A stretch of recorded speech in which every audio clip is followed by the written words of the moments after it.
by visiting the GB News shop at gbnews.store. You'll find all the official merchandise, a really good present actually for yourself, your friends or your family. We ship across the UK mainland at no extra cost. GB News, the People's Channel.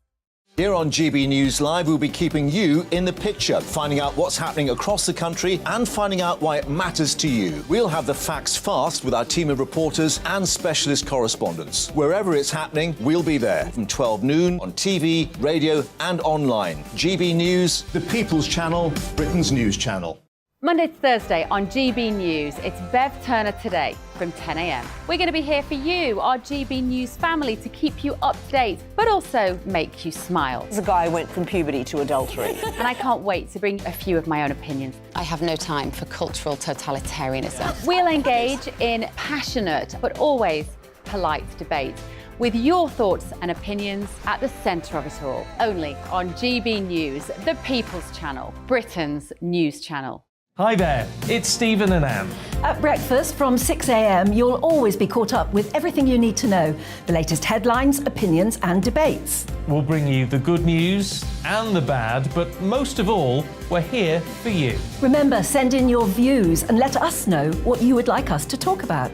That's because we're your news channel. And every morning at 6 a.m, it's breakfast on GB News.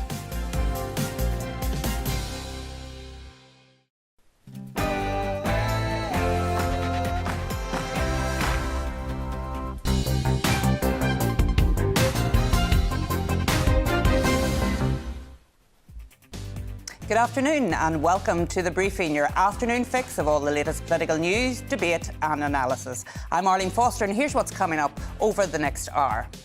First of all, has Britain's competitive edge stalled? Conservative MP John Penrose has written a report on how the UK needs to embrace and improve with our newly sovereign status to make the most of a post-Brexit competitive Britain. This week, Labour have embraced their manifesto pledge of adding VAT to the private school fees. We'll consider the pros and cons of this policy. Plus, we will look into Muckamore Abbey inquiry in Northern Ireland, where patients with learning disabilities were mistreated by staff members. Those who should have been caring for them didn't, and it has come to this inquiry. So also give me your political briefing. Send in your views and opinions by emailing gbviews@gbnews.uk or tweet me at gbnews. First, here's the news.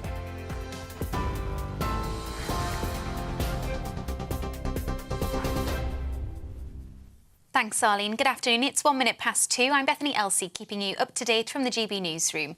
GB News understands health officials are dealing with another outbreak of diphtheria at the Manston Migrant Processing Centre in Kent.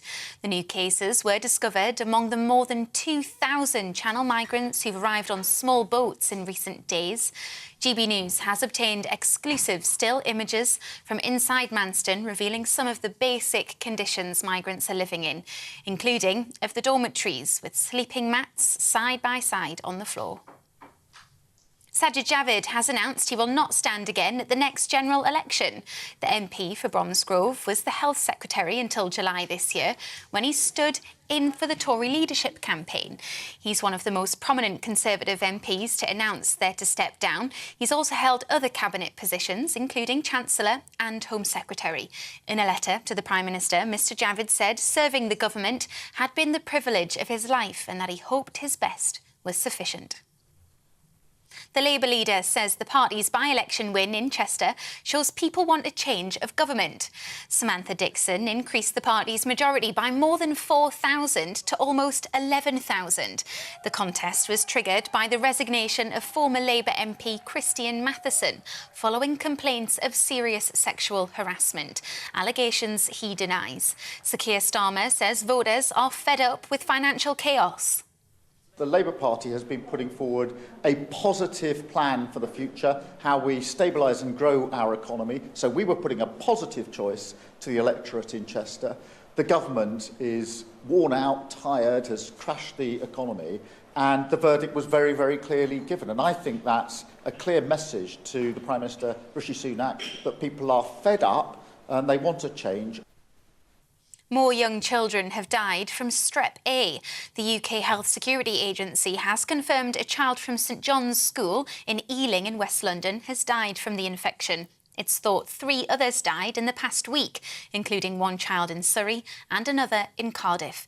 Health officials say they've seen a slight rise in cases of strep A, which can cause scarlet fever, though deaths and serious complications from the infection are rare. 2 teenage boys have been charged with the murders of 2 16-year-olds who were stabbed to death just a mile apart in south-east London. Kern Solanke was found in Thamesmead and Charlie Bartolo in Abbey Wood last month. The Met Police says the boys, aged 15 and 16, will appear at Bromley Magistrates Court later. An 18-year-old man was also arrested this morning in connection with their deaths. The RMT union boss is holding urgent talks with the government in a bid to halt strikes planned over the Christmas period. Mick Lynch met with Scotland's Transport Minister yesterday. The pair have urged Westminster to intervene in the Network Rail pay dispute. Transport Secretary Mark Harper said he wanted to work with the RMT and the employers in good faith to resolve issues. While speaking on his way to meet Rail Minister Hugh Merriman, the RMT General Secretary said the offer must be meaningful. We haven't had a structure in which we negotiate. They've never put an offer on the table.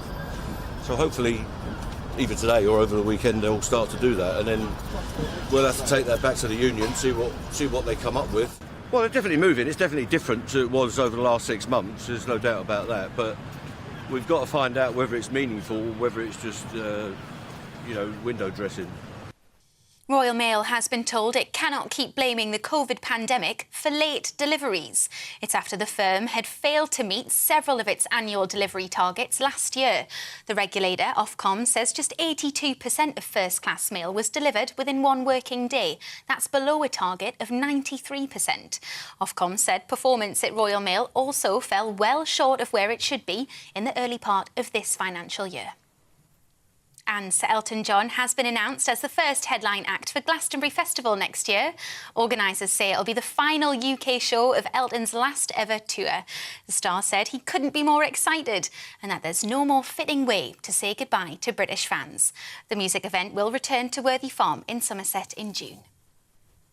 This is GB News. We'll bring you more news as it happens now. Let's get back to the briefing with Arlene.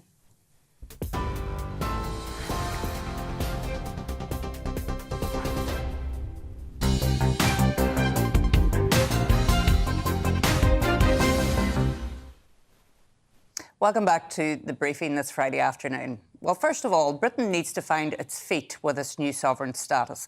That's the view of the Conservative MP John Penrose, who has published a report of unfinished reforms that could put the country back on track and become more internationally competitive. And delighted to say John joins me in the studio today. John, this is a follow-up report, isn't it? Because you, first of all, did a report back in September of 2020 looking at how we could be globally competitive after Brexit.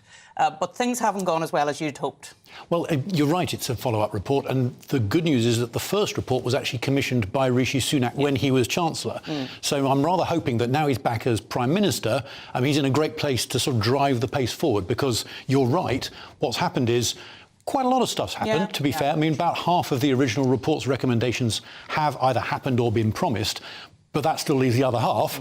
And some of those are the most valuable. They're also politically, quite a lot of them, the most difficult. It involves taking on some vested interests. But the advantage of economic reforms of this kind is it doesn't cost the taxpayer anything at all, really. It's all about just unblocking the arteries of our economy and getting everything to move faster. And of course, that's what Brexit was about for a lot of us, to try and be more competitive in a global environment. And one of those issues is around energy. John, tell us about that. Well, so everyone watching your show will know that their energy bills have gone through the roof. Sure. A lot of that has got nothing to do with what we're doing here. It's all to do with Vladimir Putin invading Ukraine and those sorts of things. But there is still quite a lot we could be doing here, which would mean that even after you've allowed for skyrocketing international prices, our prices still could be lower relative to those international prices if we did some of these reforms. So there's an energy bill just about to sort of get cracking in Parliament. If we do some reforms to the way our economy works, our energy sector works, particularly to say, why is it that your and my bill goes up with the price of gas, but actually increasingly a big chunk of our energy comes from renewables, from wind and solar, and the price of those has been falling for years. Why isn't that showing up in our bills? Those are the kind of reforms which could make a big difference to everybody. And of course, energy security has become the key issue over this whole Ukraine invasion and the fact that we really didn't have energy security, and all of a sudden nuclear is coming back in again, and onshore wind. And I know that's something that you feel quite passionately about. Well, I think onshore wind is at least an option which people should be given. It's part of the solution, is that what you're saying? Well, I think it's important if local communities agree. And it's really important that we don't try and dictate from London or from Holyrood or from Cardiff or Stormont either. It should be up to local communities to decide, but they should have the option. Now, plenty of them will decide they don't want to have local wind farms, and that's their call, it's their decision. But I think that people should at least be given the chance to make up their own minds. And the reason why they may want to have these wind farms close by, because a lot of people say, oh, I don't like wind farms because they're a blight on the landscape and what have you, is because there's a lot of community funding goes into communities as a result of wind farms locally. I know that from Northern Ireland, for example, where there has been wind farms that have made a real difference. Yes, and in fact, I'd like us to go further than that and say you should be able, I would argue, to let somebody make an offer to local residents, say, we'll give you a discount on your energy bill. Yes, sort of a district heating bill. Yeah, exactly. So you get cheaper power if you have the wind farm. Now, again, some communities will say, no thanks, we don't want that. That's fine, that's democracy. But some might say, actually, do you know what? That's quite an interesting, give me 20% off my sky-high electricity bill. I might think about it. And again, it should be up to the local community, collectively, to meet and decide and agree. And of course, it's very topical at the moment with our sky-high bills as well. Of course, we're in the season of yet another by-election, John. I think it's the fifth this year up in Chester City. Were you surprised that Labour held on in the fashion that they did? Not really. I think it was a Labour-held seat before. It's a Labour-held seat now, and in the middle of an opposition held by-election, you'd expect them to win. What I was interested to see, though, was that while the Labour Party did well, actually Rishi, after about, 32 days since he became Prime Minister, something like that, our poll ratings have probably gone up a bit from the low point, but they've still got a long way to go. But as a starting point, I'd say, all right, well, this is early days, but at least the direction is in the right way. We'll have to see what happens over the course of the next month or two as well. But I'd rather it was going up than down. Well, is that the case? Because that autumn statement didn't go down particularly well with some of your voters, I would argue.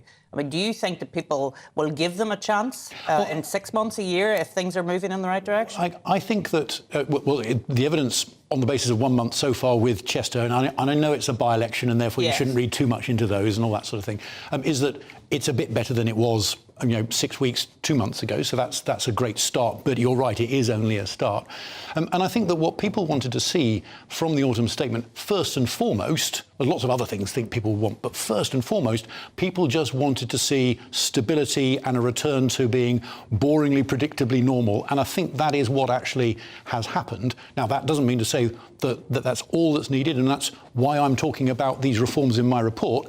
We now need to go further. We need to start doing these reforms to unblock those arteries, get the economy moving faster, get back to growth, because that is something which I hope everyone agrees on. Well, you see, that's a very interesting point, and I was going to say that to you, because your report is focusing on getting rid of regulations that have held us back and to look for growth in an innovative way.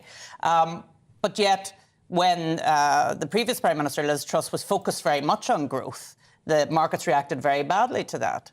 How do you think that you can push ahead with the growth agenda, given what has happened in the autumn statement? Well, because the proposals I'm making, as I said at the start, they don't cost the taxpayer anything, and they don't require Jeremy Hunt or any other Chancellor ever to borrow more money.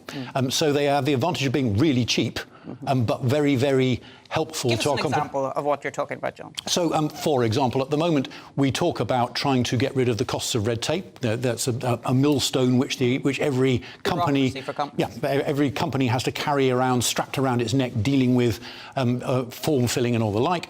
Now, if you could just reduce that by 5%, 10%, or even just 1% a year, but keep doing it every year, then just think of the effect on the economy as a whole. Just think of the effect on the speed of movement. And at the moment, all economies, ours included, are digitising. That means that everything's moving faster. Yeah. You need to be able to keep up. As long as the technology works. Yeah. Let me say that, John. No, look, I'm fascinated, and I hope we'll discuss this again. But before I let you go, there was big news today in the Westminster Village, and I would argue right across the country, when we heard that one of the big beasts of the Conservative Party, Sajid Javid, is not running in the next election. What's your reaction to that? I'm very sad to see him go. He's a proper class act and a great guy. I don't think we should be too surprised that there are some people standing down now.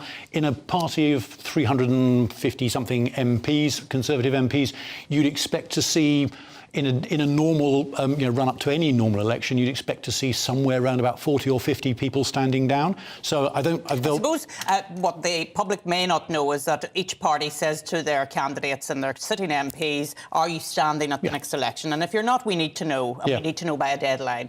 And I suppose what people don't realise is that deadline is roundabout now, so people are taking decisions. Exactly right, and actually there's been not that many compared to, I would expect there to be plenty more people standing down.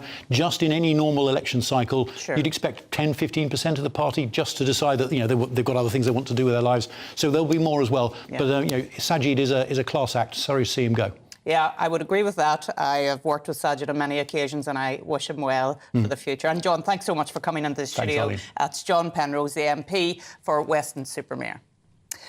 Well, the Labour leader, Keir Starmer, has promised he will remove the VAT exemption on private school fees. This pledge is not new, but it has suddenly found itself as a major talking point in British politics this week.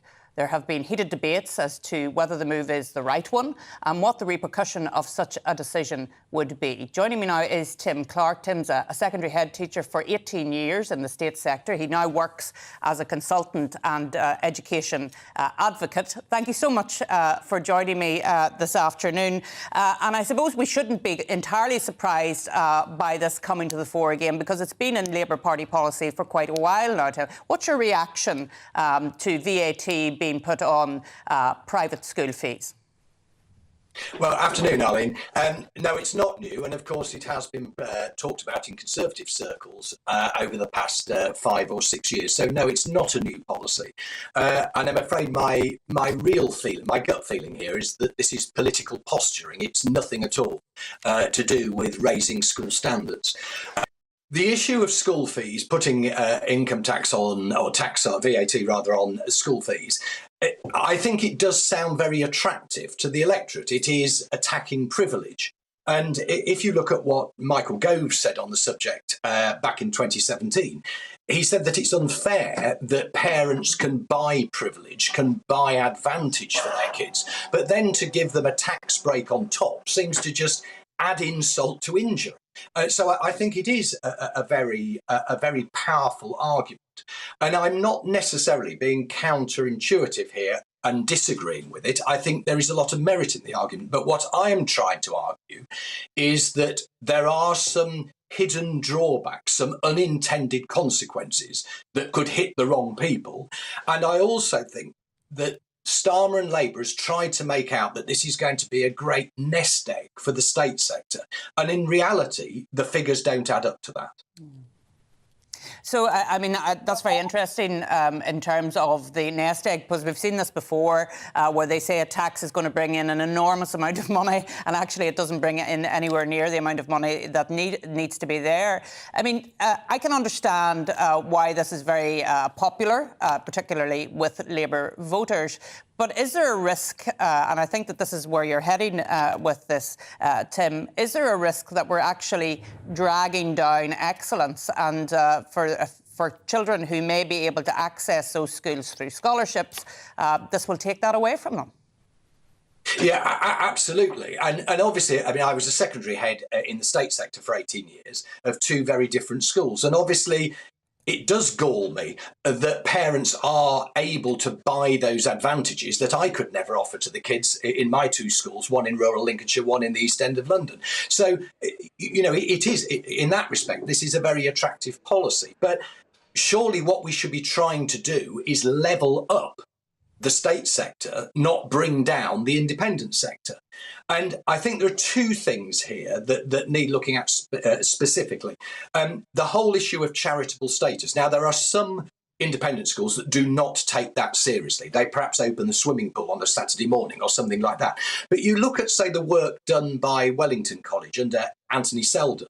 They were, if not the first, certainly one of the first independent schools to sponsor an academy. And Anthony went on to encourage other secondary heads, independent heads, to do the same thing. Look at Eton, the most iconic independent school. It runs a local academy, I think, in Maidenhead, but it also runs a very, very successful sixth form college in the East End of London, in Newham, one of the most deprived boroughs in London. Now, if those schools are to be attacked and they pull up the drawbridge, and the first thing to go is the outreach community work, it won't be the kids at Eton. Their parents will still be able to afford 20% more on their fees. The kids who will lose out will be those in the East End of London. And that's what I mean by unintended consequences. And I don't think that has been thought through. In terms of the money, there's been no dispassionate research done on this, but the figure that's bandied about is that the 20% could raise about 1.5 billion. Now, that is not an inconsequential amount of money, I give you that. But in England and Wales alone, there are 26,000 state schools, most primary schools, and about 3,500 secondary schools. You divide 1.5 billion between 26,000 and you get 60,000. Now, again, as a head, I wouldn't turn down 60,000, but that isn't going to reduce my class size from 1 to 30 to 1 to 10 that you might get in the top independent schools. I mean, one Labour commentator said, we're going to use this money to create 6,500 new teachers. Well, great. We're in an area of, in a time of teacher recruitment and retention crisis. So 6,500 teachers is great. But divide that between 26,000 schools and you're dividing one between 4. So this is not the panacea that it's being made out to be. Yeah, Tim, I think it's fascinating to listen to what you have to say. And indeed, what looks like a very easy win for the Labour Party actually has quite a few unintended consequences. So I think it's something that we'll continue to discuss. And thanks so much for coming on the show this afternoon to give us your views. That's Tim Clark. My pleasure. So a bit of breaking news, and there are more strikes on the way as members of the PCS union working on England's highways vote to walk out on 12 days across Christmas and the New Year. The action will coincide with an RMT union walkout on the railways, risking travel chaos for many, many people during the festive period. Brings a whole new meaning to the 12 days of Christmas, I have to say. Well, coming up, we'll be looking at the inquiry into the largest adult safeguarding case in the history of the UK. And I'll be joined by the chair of the group representing the relatives and friends of those caught up in the Muckamore Abbey Hospital scandal. But first, let's have a short break. Join me every Sunday at 6 p.m. for Gloria Meets. In exclusive interviews, I'll be finding out who our politicians really are and what they really think. It's something that you would never want anyone to suffer. I didn't know what channels there were. I didn't think I'd be believed. I must have weighed about 7 stone and I'm 5'8". My instincts was to sort of cover this up. I mean, clearly that was a mistake. Join me every Sunday at 6 p.m. on GB News, the People's Channel. Britain's news channel.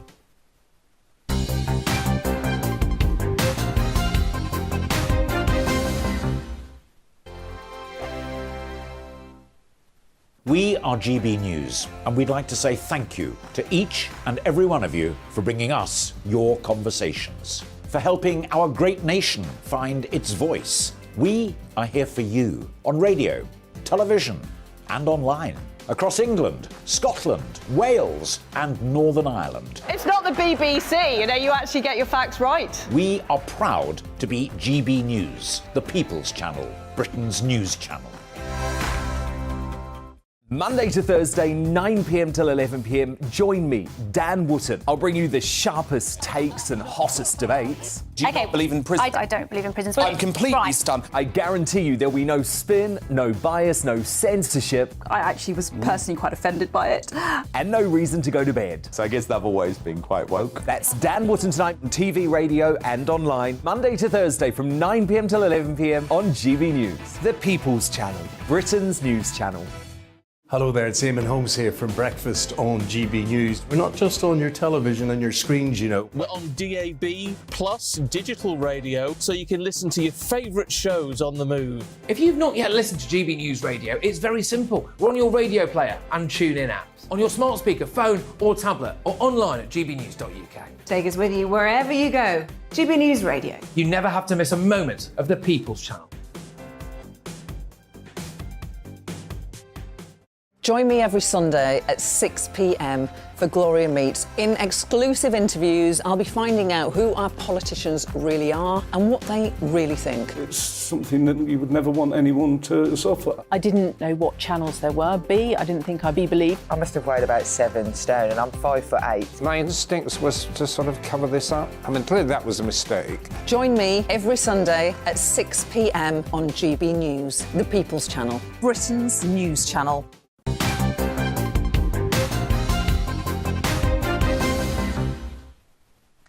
And welcome back to the briefing. Winterbourne View, Walton Hall, Muckamore Abbey. These are just some of the names of healthcare scandals to take place over this past decade at facilities for patients with learning disabilities.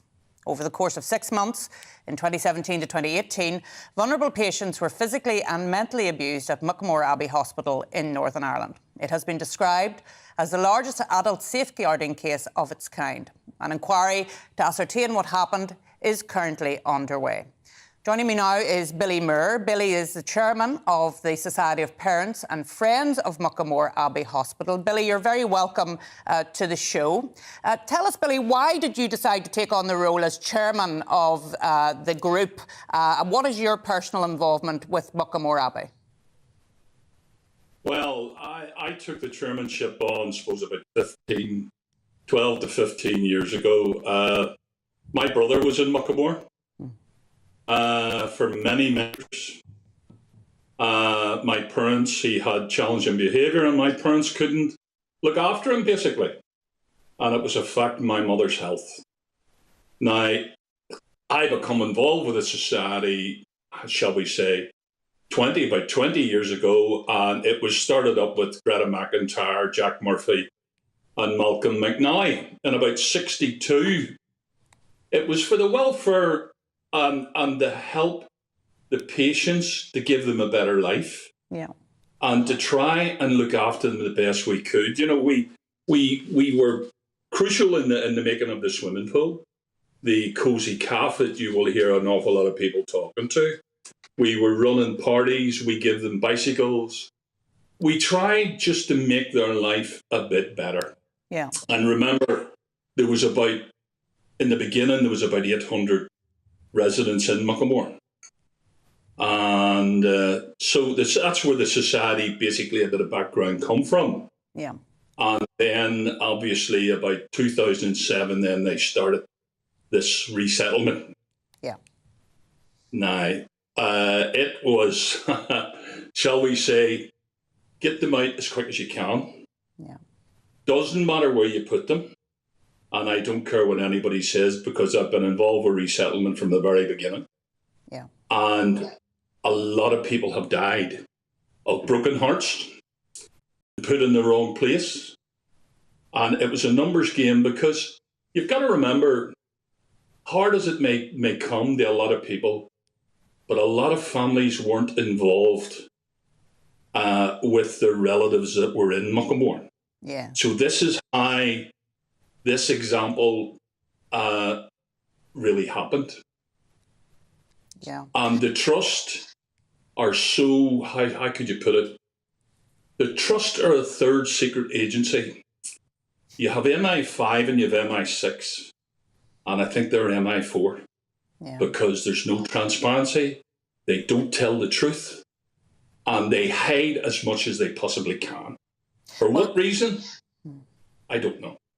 Well, Billy, you were part of the group that campaigned to get an inquiry into the treatment of your loved ones in the hospital. And you must have been optimistic when the inquiry was launched that you would get to the truth. I know that's not how you feel now, but at the start of it, were you optimistic? 12 months ago, we met the inquiry team on several occasions. And to be truthful, if I could have got a fireworks display, I would have run round the Albert Hall and cheered, because we thought, here now we have got a person that's going to listen to us. And I really felt good, and the society felt good. The people I work with felt good. The other part of the inquiry, which is Action for Muckamore, everybody says, now we have got somebody here who's going to listen to us. But some reason about June time, everything was flipped in its head. They were brought in, shall we say, there was the legal team. One of them actually was co-opted from the solicitors team who are responsible for taking statements, CFR. Now, this person was co-opted, who is now still an employee of CFR, is working in the legal team for the inquiry. Now, also, there is people who are two ex-directors of learning disability on the trust are on the board of CFR. Now, we don't know how many other people who have been co-opted from CFR onto the legal team in the inquiry, and they're supposed to be totally independent. Now, to be honest with you, aside from not giving the paperwork for the ones who require it and absorbing the paperwork, there just seems to be an intransigent aspect that they will not listen and they won't compromise. But you can see where I just wanted to get you on this show today so that we could get your message out across the UK through GB News that you were unhappy with the way in which the inquiry was going. I hope we've done that today, and I hope that we'll talk again in the future, where I hope that the truth will be got to in relation to all of the families of those who were resident in Muckamore Abbey. Thanks so much for joining me. Coming up, I'll be talking geopolitics with Sir Simon Mail, the former Deputy Chief of the Defence Staff and the MOD's Middle East advisor. From war in Ukraine to protests in Iran to the Football World Cup. We'll also be dissecting the Chester by-election with pollster James Johnson. But first, here's Bethany with your news headlines.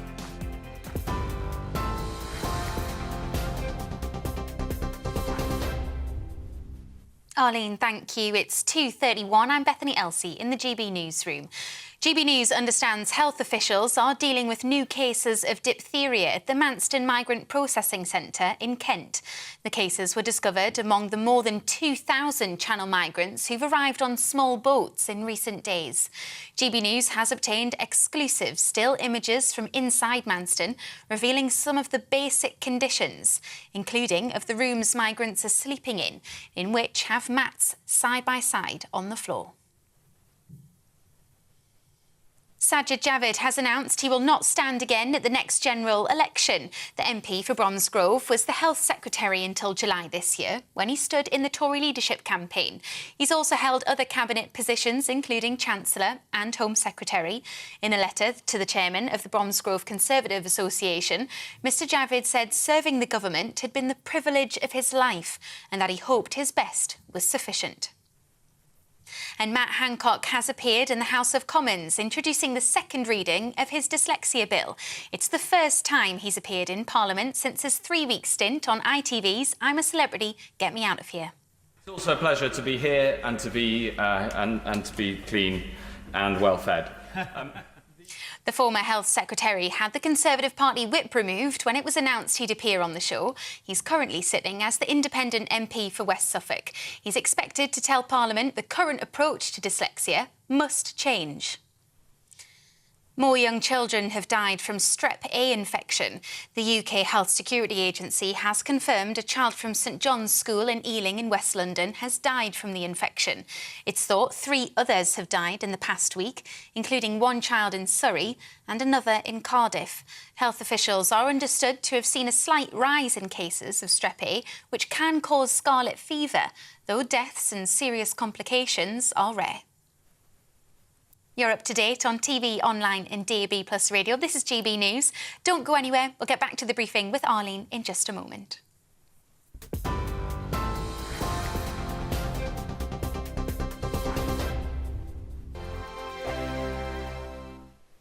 Monday to Thursday nights on GB News. At 6, it's Dubes & Co.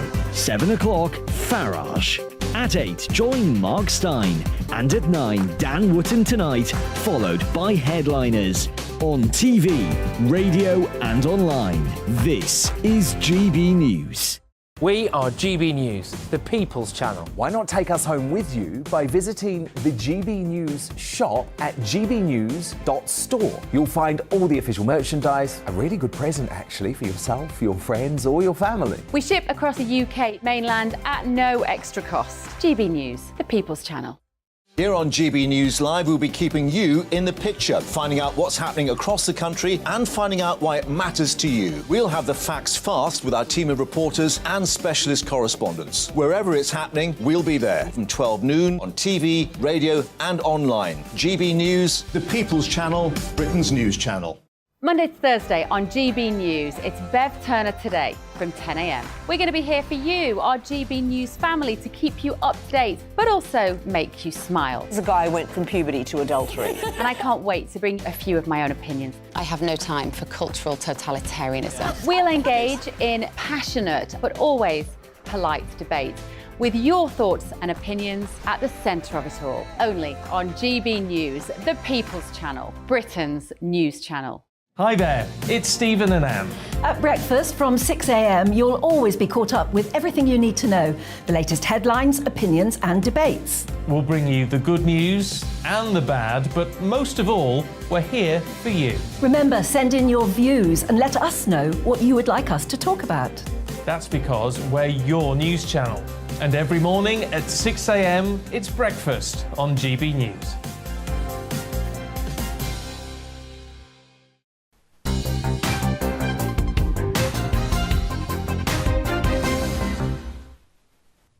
Welcome back to the briefing. Well, the world is in a state of flux. Conflict in Ukraine, protests in Iran and China, and the number of rising powers are shifting the state of international affairs as we know it.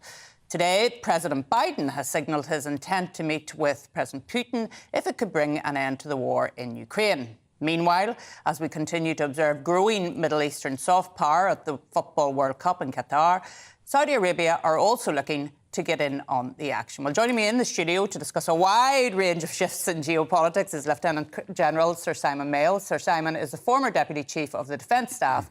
He was the Ministry of Defence Senior Middle East Advisor and author of Soldier in the Sand. Sir Simon, thank you for coming into the studio. We've a lot to talk about. Thanks, Yeah. So first of all, let's go to Ukraine because, of course, the war continues. And we hear from President Biden that he thinks he can provide some sort of facilitation to the end of the war. What do you make of that? I think it's important. I mean, the Americans are major players in this conflict. They're the biggest supplier of weaponry to the Ukrainians, which has kept the Ukrainians in the fight. Yeah. Equally, of course, we all have a vested interest in a solution to this. Yes, yeah. But it mustn't be on Putin's terms. There's quite a long, cold winter coming on. We know it here at the moment. Yeah. The Ukrainians are in many ways defending so many of our own values. Yeah. But the whole world community would like to bring this conflict to an end. But it's got to be on terms that are applicable to the Ukrainian demands. Yeah, and I thought it was interesting. I read an article by the Prime Minister of India this week, Narendra Modi, who's taking over the presidency of the G20. And it was the first time there was a real criticism of Russia, because he has been keeping a sort of a, in the middle approach to all of this. I thought it was interesting that even he is now raising his voice. Well, it's interesting. There are reports today about exactly what we thought the Russians had hoped to achieve, which was kill Zelensky, decapitate the Ukrainian government, put a puppet government in Kyiv, steal all the Donbass, etc. And that was, the plan. It's gone horribly off track. While there was still a chance they could do it, I'm afraid people like China and India and quite a lot of states in Africa, quite a lot of states we would traditionally have thought of as allies in the Middle East did sit on the fence. Yeah. I think the longer this has gone on, the more Russia's gone in, a pariah status. Yeah. The more people who can see that this is the backing Russia or even being ambivalent towards Russia is a very bad place to be for their own reputation. Yeah. And I think the G20 gathering in Bali probably reinforced that. I think it's a good one. And one hates to use that hackneyed expression, be on the right side of history, because often it's really overused or underused. But I think I can see people like Modi saying, actually, it would be better for India to be leading on a resolution rather than sticking in an ambivalent position. And, of course, he's interestingly looking at what's going on in China. Yeah. I think they are now the most populous state. The Chinese demographics are plunging. India continues to grow. And there is an extraordinary leadership role that the Indians could play. Yeah, and I think that too. And we mentioned China there. And did you ever think you'd see protests like that again in China that have happened recently in relation to the COVID policy? And then, of course, what's happening in Iran with protests as well for a completely different reason. Well, this is an extraordinary thing. We looked at the sort of axis of, Moscow through Tehran to Beijing. Yeah. And everywhere it's sort of crumbling. I'm delighted to see it in China because I think it's a ghastly regime. But undoubtedly, I also thought they had such a social control over people. But you can push people, even in a very regimented society like China, only so far, lock them up in order to pursue, as we know, a completely bust anti-COVID policy, which means people will come out. And I think when they had the Communist Party central committee that basically endorsed Xi Jinping for life, everybody said actually they imposed lockdown in Shanghai because there would otherwise have been probably demonstrations then, but it's coming back to haunt them. Yeah. And Iran is fascinating. Iran is fascinating. Do you think that's a sort of an Arab Spring point too? I'm always very loath to use the expression I Arab am Spring. too, but I had to ask the question. You're quite right. I think we misinterpreted the Arab Spring. I covered it a lot in my book. We had seen what happened in Iran back in '79 when we cheered on the sort of overthrow of an autocratic ruler. And what did we end up with? The Ayatollahs. We saw it a bit in Egypt. Again, we misread it. It wasn't the fall of the Berlin Wall. Coalition of people with very, very varied demands. They knew what they were against, but they sure as hell weren't joining what they were for. Sure. And we end up with a very strong military regime. Yeah. There will be problems. If the Iran regime falls, it won't be without consequences. Yeah. But we're focusing on the youngsters, across the Middle East. Almost every population is about 70% under 30, all with access to the internet, however much you try and cram it out. It's an incredible figure, 70%.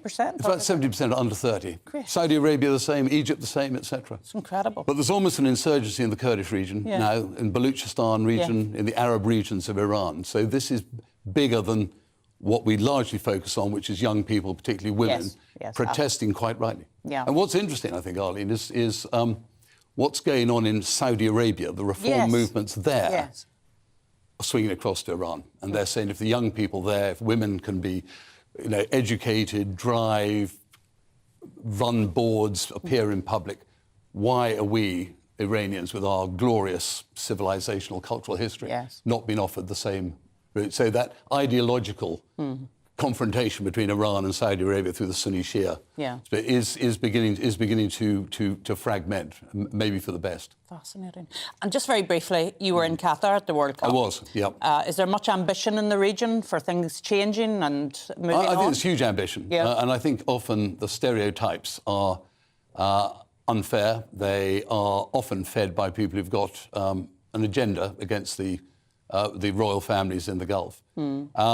There is a limit on how fast reform movements can go. The legitimacy of people in that region does depend on the support of the religious authorities. What Mohammed bin Salman is doing in Saudi Arabia would be inconceivable. What happens when his father goes and he becomes de facto maybe the king, I think will be interesting. But in the meantime, they have huge ambition, huge aspiration. And they're most certainly not going to waste the human capacity of the 50% of their population are women, who again will be so many of them under 30. And well educated. Very well educated. Very well educated. There are more women in employment proportionally in Saudi Arabia than there are in America. And tell me, something which I think our viewers and listeners might not be aware of is the fact that Saudi Arabia is looking very much, and unfortunately it'll have to be my last question. I could keep talking all day, but is the fact that they're very much looking at renewable energy in Saudi Arabia. That's something that people may not believe. They've got huge advantages, you know, sunshine, unsurprisingly. Yeah. But they are very forward-looking. They can utterly understand the world is moving away from fossil fuels. Yeah. It won't move as fast as people think, because we've got another billion people on their way. And if you want to remove fossil fuels, you're going to condemn people in what we used to call the third world, but the developing world to basically starvation and poverty. Yeah. So fossil fuels are going to remain in the mix.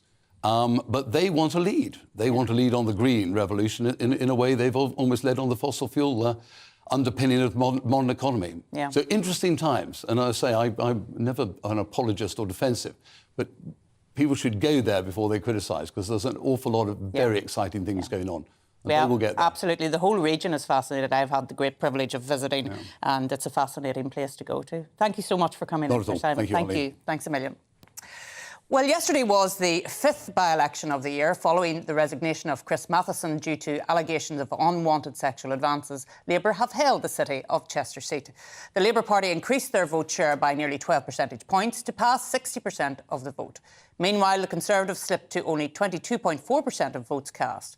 Labour leader Keir Starmer spoke earlier about the results. Well, look, let's be clear. This was a very, very good result for the Labour Party, because what was clear was there was a choice. The Labour Party has been putting forward a positive plan for the future, how we stabilise and grow our economy. So we were putting a positive choice to the electorate in Chester. The government is worn out, tired, has crashed the economy, and the verdict was very, very clearly given. And I think that's a clear message to the Prime Minister, Rishi Sunak, that people are fed up and they want to change, and there's this strong sense now the government has run out of road, run out of ideas, hasn't got a mandate, and it's time for change. Well, I'm joined now by James Johnson, the co-founder of JL Partners and former opinion research and strategy advisor to Theresa May. James, thanks so much for joining us. Not a huge surprise that Labour held on to Chester, was it? No, it wasn't. I mean, this is a seat that the Conservatives only won once over the last 30 years. It's a seat that they didn't win even when they won a majority of 80 just 3 years ago. So it's not a seat the Conservatives need to win. Obviously, what it does show us is that Conservatives are more unpopular now than they were in 2019. We already knew that from the polls. I think we've got to be cautious about reading quite too much into this one sort of quite isolated by-election.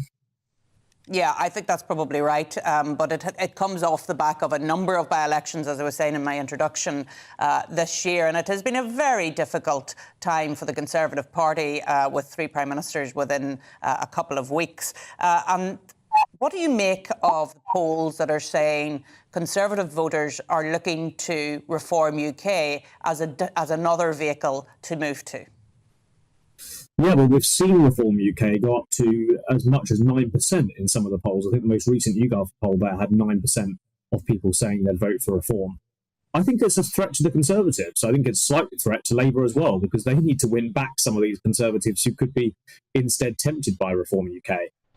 The main driver of this is immigration, both high levels of legal immigration, but also real frustration about the situation in the Channel.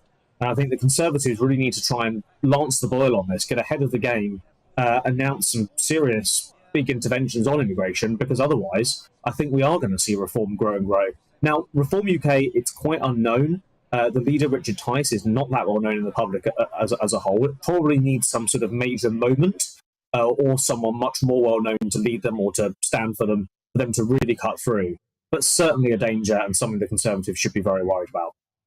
And we, of course, have the first past the post system in a Westminster election campaign. If there was a PR system in operation across the Westminster seats, it would really tell the tale, wouldn't it, in some of those what we call red wall seats?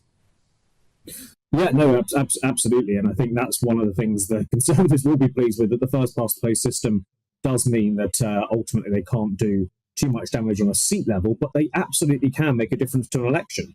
If Reform UK or a party like it were getting, 10, 12, 14% of the vote, then they might not win any seats, but they would have a big impact, just like UKIP did in 2015. And as I say, Labour, they may well quite like the idea of a party on the right taking some votes from the Conservatives, but they shouldn't get too excited about that prospect. Because, like I say, Labour needs to win back these working class Leave voters in the North and the Midlands, if their link to Labour is severed because they go and vote for Reform UK instead, then it's going to be harder to get them back. So don't get me wrong, it is a bigger threat to the Conservatives, but I don't think Labour should be punching the air just yet either. Yeah, this is a point that my friend and colleague Paul Embry makes on a number of occasions, that you shouldn't just assume that the Labour are going to be the next government because they have a lot of work to do in those working class areas. I mean, would you agree with that in terms of you shouldn't take it for granted that we're going to have a Labour administration at the next election? Yeah, look, I think elections are always unpredictable. Voters are the most volatile they've been in a long time. I think people saying it's a guarantee of a Labour majority this far out are being a little bit too hasty. Look, the balance of probability at the moment is that it will be. The Labour are 20 points ahead in the polls. The by-election is one example of how, as you say, throughout the year, Labour have done better in those contests. But it's not a given, it's never a given. And the Conservatives certainly do have a route to recovery. It's a very narrow route. It requires getting a lot of things right over the next few months. But there are also deep hesitations about Keir Starmer and Labour. Putting all that to one side, there is also a big mountain to climb. And I think even if the polls stayed broadly where they were at the moment, or even if they only narrowed a little bit, I think it would still be hard to see how Labour could get over the line to majority. And they may well have to be reliant on the SNP. Yeah, and that's very worrying for those of us who are unionists, James, as you can imagine, if they're relying on the SNP for an administration. Although, to be fair to the Labour Party, they have said that they don't have any plans for a coalition with the SNP. If it wasn't the SNP, who else would it be? Well, it could be that they had an alliance with the Liberal Democrats. I mean, the Liberal Democrats are still not polling that fantastically nationally. So it could be that they go for quite local campaigns, maybe to get some seats, but I'm not sure we're going to be looking at the amount of seats that they had, for example, when they did that coalition deal with David Cameron back in 2010. They had nearly 60 seats. I'm not sure we're necessarily going to get back to that.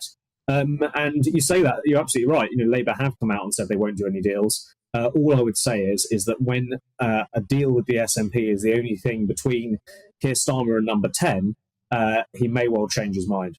Yeah. Of course, I want to ask you, just before I let you go, about the big story of today. And I'm not talking about Matt Hancock being in the Parliament. I'm talking about the fact that Sajid Javid has decided not to run at the next election. I had John Penrose in the studio earlier. He was saying it's not a big deal. There's quite a few people who take the chance to decide to move on at this particular time. It is a blow, though, is it not, to the Conservative Party that somebody of Sajid Javid's standing should decide not to run? Yeah, look, I think we need to be a bit careful about this, because I think this narrative of Conservative MPs standing down is sometimes getting a little bit overbaked. Yes, obviously the Conservatives are in trouble nationally, but there are quite a lot of good personal reasons why some of these MPs might be standing down. We heard Deanna Davison talk about wanting to go and enjoy her 30s, and Sajid Javid, look, he has done a lot of big jobs, and he probably does see himself not really doing a job bigger than the ones he's done. So it kind of makes sense from that perspective. So yes, of course, if people are losing, if the Conservatives are losing MPs early, and you lose that in what we call in polling a sort of incumbency advantage, where if a sitting MP is up for election again, they do a bit better generally because voters, feel better about them having been in charge and they've got a record to show off. Of course, if those numbers got really high, then that would be worrying for the Tories. But look, I think we just need to be slightly careful. This counsel of despair narrative about the Conservatives, yes, they're in trouble, but I don't think it's all over yet. Yeah. James, I totally agree with you. So there you go. That's good to end on consensus. And thank you so much for joining us this afternoon. Well, it's been a week of turmoil for the royal family. The Prince and Princess of Wales are in Boston on their first visit to the United States. However, this has somewhat been overshadowed by events at home, with the palace being involved in a race row with claims against Lady Hussey that she was racist towards charity campaigner Ngozi Fulani. Meanwhile, the trailer for Harry and Meghan's new Netflix documentary dropped yesterday, sparking more issues for Buckingham Palace. Well, I'm delighted to say that I'm now joined live from Boston by GB News royal correspondent Cameron Walker. You get all the good gigs, Cameron. There you are in Boston. How are the royals going down in the East Coast? Well, Arlene, it's very cold here in Boston, but the Royals are getting a very warm reception, actually, from people in America here. People have travelled as far as Alaska just to catch a glimpse of them and queued for hours in the rain on the first day and queued for hours in the cold yesterday, and I'm sure it's going to be very much the same today as we gear up to Prince William's Environmental Earthshot Prize. And in the last few minutes, actually, we have heard that former footballer David Beckham is in Boston and he will be presenting an award at tonight's ceremony. But clearly we have seen that this whole week really has been overshadowed by two quite controversial events out of Will and Kate's control. The first of which, and perhaps the more controversial one, is Prince Harry and Meghan Markle's Netflix documentary trailer being released. The timing is very significant. I think it's clearly a deliberate attempt to try and undermine Will and Kate's tour of visits to Boston here, which is ironic really, because Harry and Meghan in the past claimed to care about the environment and champion environmental causes, but they have taken the spotlight off the environment, off the Earthshot Prize, to talk about themselves. And in that 60-second trailer, it was very clear that both the Duke and Duchess of Sussex still have grievances to air. So Harry says no one sees what's happening behind closed doors. He also said he had to do what he could to protect his family. There was newspapers rolling off the press, which to me suggests that he's going to be attacking the British media, and Meghan will be attacking the British media potentially, and all this idea of trying to control the narrative. Meghan said, doesn't it make sense to hear our story from us? Now another headache for the Prince and Princess of Wales this week, and indeed everyone in the royal family, is this royal race row which has been brewing. Ngozi Fulani, as you said in your link there, Arlene, a black domestic abuse campaigner, claims that she was a victim of racism by the late Queen's Lady in Waiting, Lady Susan Hussey. Now, from my understanding, Lady Hussey has actually offered to meet Ngozi Fulani in person to apologise for what the palace now describes as unacceptable comments. But as for Will and Kate, they remain very much focused on their engagements here in Boston and are looking forward to their Earthshot Prize this evening. And I think the people close to Will and Kate are very much hoping that it's going to be third time lucky, their third and final day here in the United States, and the narrative will very much be Earthshot rather than a race row or Harry and Meghan's Netflix documentary. Cameron, thank you so much. I think another very positive news story, which hasn't been much talked about, is the fact that King Charles has donated his own personal money to a lot of organisations that are supporting those in need. So that's really good to see as well. But Cameron, no doubt we'll be talking to you again. It's lovely to see you in Boston, and try to keep warm until we see you again. Well, now you've been watching The Briefing with me, Arlene Foster. The show is back every Friday from 2 p.m. now, not 3 p.m, so make sure you tune in that little bit earlier. And up next, it's Patrick Christie's. No doubt he'll have an interesting show, but now, here's the weather. Hello again, I'm Alex Deakin, and this is your latest weather update from the Met Office. It's turned colder, and the chilly feel will last this weekend, exacerbated by an easterly wind being generated by a large area of high pressure.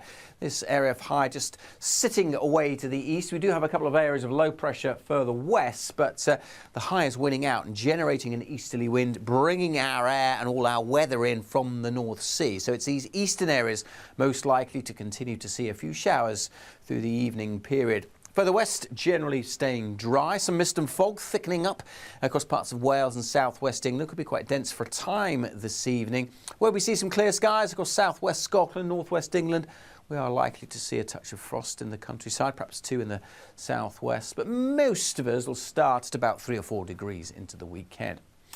We'll have a brighter day, I think, across much of the country compared to today. There'll be a bit more in the way of sunshine, but we are going to continue to see these showers drifting in across parts of eastern England, maybe eastern Scotland too, and some dank and drizzly across the Highlands and the Western Isles also. Some sunny spells, though, in southwest Scotland, West Wales, western parts of England. Temperatures only 6, 7, maybe 8 Celsius. Add on that easterly breeze, it will feel pretty chilly. And it'll be fairly cold if you're heading out on Saturday evening. Still a few showers, all of rain across the east, maybe a little bit of snow on the very tops of the Pennines when these showers move in. But as I said, mostly rain at low levels. Again, it'll stay fairly cloudy as we head into Sunday. Shouldn't be as foggy as it has